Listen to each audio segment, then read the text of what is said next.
Now I'm going to show you techniques on the same grip side. So for myself, it will be left-hand players. There. Most of the time you can be there.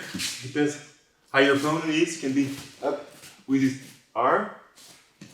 What I like to work will be a Sotogari.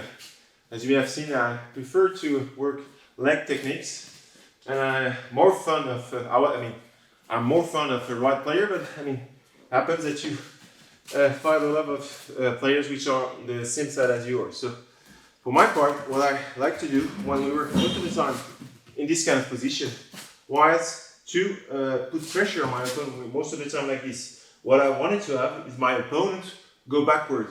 So I wanted to go backward, and that's where I came in for Osotogari. So from there, didn't feel very comfortable to go directly there, Osoto.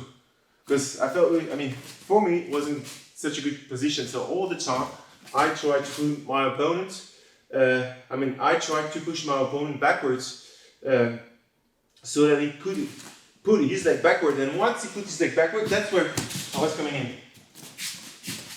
So, again, I always prefer to be on the lapel. Again, depending on your side, here, don't feel that, for myself, I don't feel much comfortable to do Osoto from there. So, was most of the time there. So, which was most difficult, it can be left side or right side, it's the same.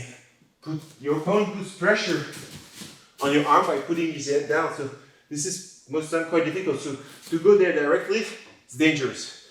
So, that's why I wanted to then push to go backward. And once he goes backward, he relieves the pressure on his upper body. And everything goes down on his lower body. So I wanted to push him backward, and that's where I come in. Because all the pressure that I have on the upper body is loosened up.